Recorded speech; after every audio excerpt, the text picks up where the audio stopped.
অনেকদিন আগের কথা। নীল আকাশের নিচে, নীল সাগরে, নীল পানিতে নীল নামের এক জেলে বাস করত।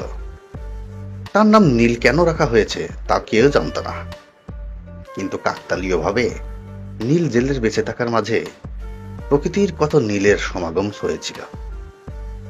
ছোট্ট নীল জেলে প্রতিদিন তার বাবাকে মাছ ধরতে সাহায্য করতে সাগরে আসত। সে খুব উদার ছিল।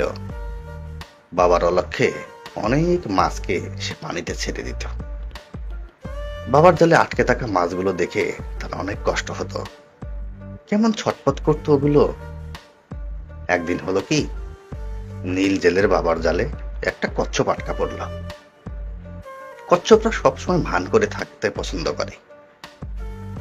জালে আটকে যাওয়া কচ্ছপটিও মরার মতো চুপটি মেরে রইল। নীল জেলের বাবা সেটিকে মরা মনে করে নৌকাতেই ফেলে রাখল। এদিকে কচ্ছপ ছানার যায় যায় অবস্থা। পানি ছাড়া আর কতক্ষণ ব্যস্ত থাকা যায়। সেদিন আকাশে প্রখর সূর্যটা একটুও বিশ্রাম নিচ্ছিল না। প্রচন্ড রোদে কচ্ছপ ছানার শরীর শুকিয়ে কাঠ হয়ে যাবার জোগাড়।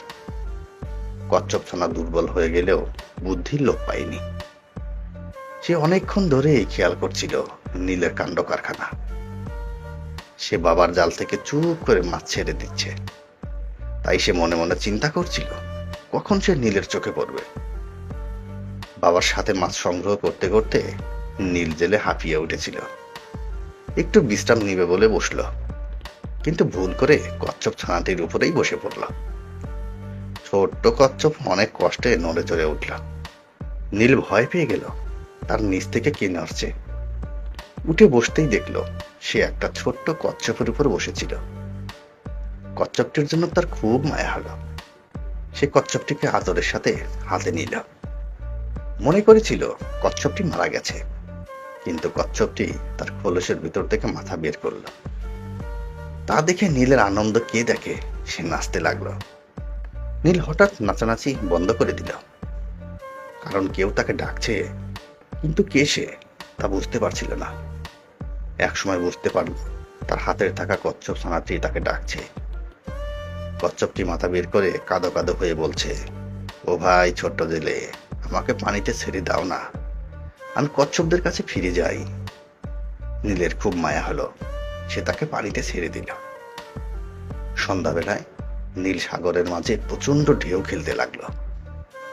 ঝড় উঠেছে, কিন্তু নীলদের নৌকাও তখন পাড়ে আসতে পারেনি। একসময় নীলদের ছোট্ট নৌকাটা ঝড়ের সাথে পাল্লা দিয়ে ভেসে থাকতে পারলো না, সেটি ডুবে গেল। বাবা নীলের হাত ধরেছিল, ঢেউর প্রকোপে হাত ছুটে গেল। নীল পানিতে তলিয়ে যেতে লাগলো। সে দেখলো সাগরের তলায় পানিগুলো কেমন ভেঙচি কাটছে, তার দম বন্ধ হয়ে আসার জোগাড়। ঠিক তখনই কিছু একটা তাকে পানির উপরে তুলে ধরল। নীল চেয়ে দেখলো তাকে দুটি কচ্ছপ ভাসিয়ে ডাঙ্গায় নিয়ে যাচ্ছে, আর পাশে থেকে কানে কানে চুপি চুপি কেউ বলে যাচ্ছে, বন্ধু, তোমার প্রতিদান দিয়ে গেলাম। এক মহিলা তার বাড়ি থেকে বেরিয়ে দেখলো উঠোনের সামনে তিনজন বৃদ্ধ বসে আছে। তিনি তাদের কাউকে চিনতে পারলেন না, তাই বললেন, আমি আপনাদের কাউকে চিনতে পারলাম না, কিন্তু আপনারা হয়তো ক্ষুধার্ত। আপনারা ভিতরে আসুন, আমি আপনাদের খাবার ব্যবস্থা করছি। তারা জিজ্ঞেস করলেন, বাড়ির কর্তা কি আছেন? মহিলা বললেন, না, তিনি বাইরে গেছেন। তাহলে আমরা আসতে পারবো না। সন্ধ্যায় যখন বাড়ির কর্তা ঘরে ফিরলেন, সব শুনলেন। তখন তিনি বললেন, যাও, তাদেরকে বলো যে আমি ফিরেছি এবং তাদের ঘরে আসার জন্য অভ্যর্থনা জানাচ্ছি। মহিলা বাহিরে গেলেন এবং তাদেরকে ভিতরে আসতে বললেন, কিন্তু তারা বলল, আমরা এইভাবে যেতে পারি না। মহিলা জিজ্ঞেস করলেন, কিন্তু কেন? আবার সমস্যা কোথায়? বৃদ্ধ লোকদের মধ্যে একজন বললেন, আমাদের মধ্যে একজনের নাম সম্পদ, আর একজনের দিকে তাকিয়ে নির্দেশ করে বললেন, তার নাম সাফল্য, এবং আমি ভালোবাসা। এখন আপনি ভেতর গিয়ে সিদ্ধান্ত নিন আমাদের কাকে আপনি ভিতরে ঢুকতে দেবেন। মহিলা যখন ভিতরে গিয়ে সব খুলে বললেন, তখন তার স্বামী অত্যন্ত খুশি হয়ে গেলেন এবং বললেন, অসাধারণ, চলো আমরা সম্পদকে ডাকি, তাহলে আমরা ধনী হয়ে যাব। আর স্ত্রী এতে সম্মত দিলেন না। না, আমার মনে হয় আমাদের সাফল্যকেই ডাকা উচিত। তাদের ঘরের অন্য প্রান্তে বসেছিল তার মেয়ে। সে বলল, তোমাদের কি মনে হয় না আমাদের ভালোবাসাকেই ডাকা উচিত? তাহলে আমাদের ঘর ভালোবাসায় পূর্ণ হয়ে উঠবে।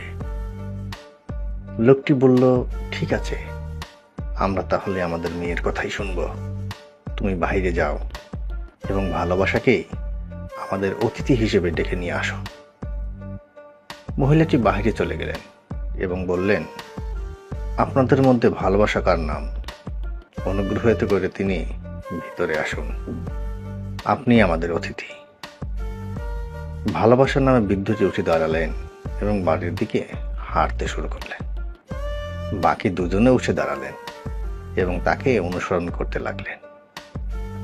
মহিলাটি এতে ভীষণ অবাক হয়ে গেলেন এবং বললেন, আমি তো শুধু ভালোবাসার নামে বৃদ্ধকে ভিতরে আসার আমন্ত্রণ জানিয়েছি, আপনারা কেন সাথে আসছেন?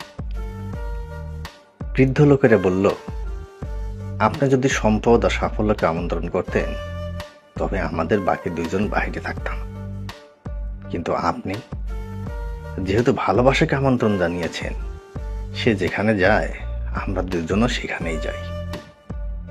মোরাল অফ দ্য হিস্টোরি, যেখানেই ভালোবাসা থাকে সেখানেই সম্পদ ও সাফল্য থাকে। একজন প্রজ্ঞাময় বৃদ্ধকে জিজ্ঞাসা করা হয়েছিল, পুরুষ কি কাঁদে? তিনি জবাব দিয়ে বলেছিলেন, হ্যাঁ, পুরুষ কাঁদে, অবশ্যই কাঁদে। যে প্রশ্ন করেছিল সে অবাক হয়ে বলল, পুরুষও কাঁদে? কখন, কিভাবে, কি এমন কারণ থাকতে পারে যাতে করে পুরুষ কেঁদে উঠবে? বৃদ্ধা বলেন, পুরুষ কাঁদে যখন তার মায়ের মতো আপন মানুষগুলো যে দুনিয়া ছেড়ে চলে যায়। পুরুষ কাঁদে যখন সে তার বাবা মা দুজনকেই হারায়।